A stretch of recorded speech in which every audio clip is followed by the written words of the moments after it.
think what you'll sense when you go into the new library is it's just going to have a different feeling, not just because of the space, because it'll double the size of this library.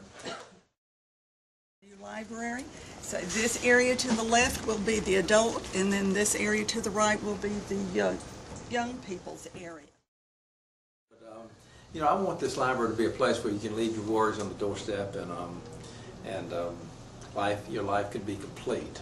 I want the members of the libraries to really have that uplifting feeling, a bright, light, spacious, inviting, comfortable, and it refers to informal gathering places that can benefit a community for a lot of reasons.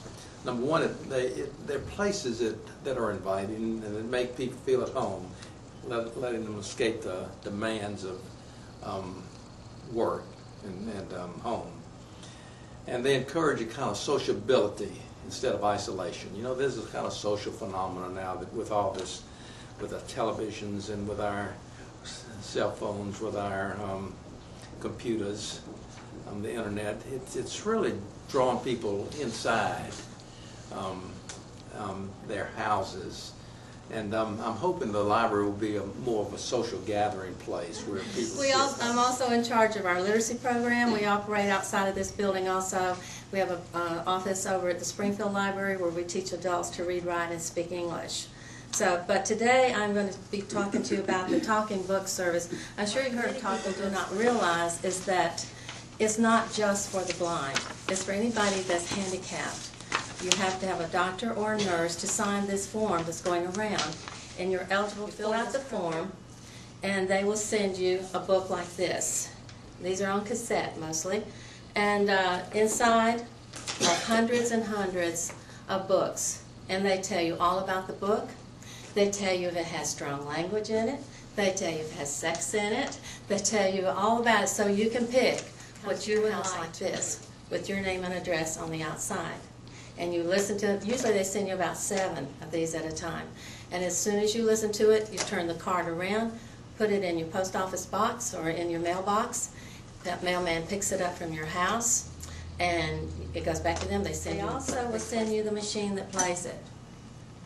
It's like this. Anybody can operate it. They can feel it if they're blind. It operates like a regular cassette player, except that you can change the tone of the voice. You can change the speed that they talk. And you realize how many people with dyslexia use this too, and children use this with dyslexia too. But a lot of them don't know about it. We still have a problem getting the news out about this. This is packed to the gills. We are out of space. There's no place to put anything. We have no wall space. We have no places to do our displays. So we just manage with what we have, and we've managed for many years. So the new library will make a tremendous difference. But upstairs we have our own computers. We have our own reference section. We have our own copier here that kids can copy things. We have everything that they have downstairs, including checkout. We're probably one of the few public libraries that have a separate checkout system upstairs to get every child to want to enjoy books. That's what we want to do. We want to get the kids that come into the library. We want to reach the kids that are outside that don't know about us. So with that in mind, we have a full outreach program where we go to the schools. It's called Children Reading Everywhere. And we have a person that's hired specifically to do outreach to the schools. Now, our in-house program is on Tuesdays. We started a baby program. We figured out that babies learn much earlier now.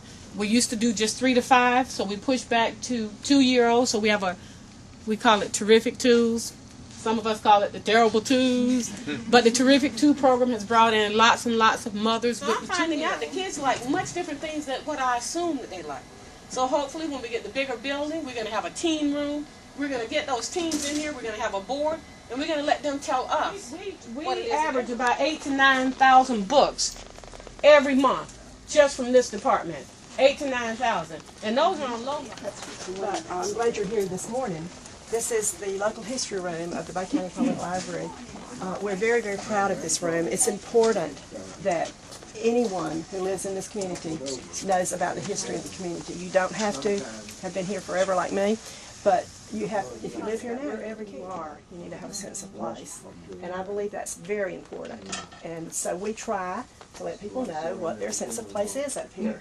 I've been working for the library for a long, long time. I actually started as a Girl Scout volunteer trying to get a book badge. Most of y'all probably don't remember the little library that was over in the parking lot by the post office. When the building was first built, we shared it with the Chamber of Commerce. So we had half and they had half. And then that building was sold and fundraising was started to build this building. We moved temporarily into an old dime store down on Lower Harrison. And so I'm excited and anxious to collect anything and everything we can about Bay County and the communities in this area. And this is a research facility. We have people who email, who call, who write, who come in. Just about any book about our local area that you're familiar with, they've been down here. We have over 10,000 photos that are online. You can access those through the internet. We're glad to help you in any way we can. As Rebecca mentioned upstairs, if you wanted to pull up a graphic of Panama City, you would type in library use only, so you can't actually take it out, but you can have copies, and you can actually print it from off of our And you'll get a decent pretty good copy. copy. You're not going to get Beach, Springfield, and Port St. Joe all have wireless service now, and the new power computer, so you can really look up something fast and pull it up. Many of our computers right now are very slow. We're getting replacements. But we're getting replacements. For the gates on here. And that way you can access your record through the Which brings me up to e-government. Many of the agencies now send people to us to do things like Social Security, Medicaid, family assistance. Something about getting their forms online Yes. and filling them out. Well, and filling them out because they have to be filled out online. And many of these young women, particularly are elderly, excuse me, Carla, You called her young. come in with children in hand. I mean, you know, they've got no place to leave these children. So they come in trying to do these things online, or if they've never touched a computer before and yet they've sent them over to us from Social Security to fill out these online. So we do a lot of one-on-one. That's a very good thing.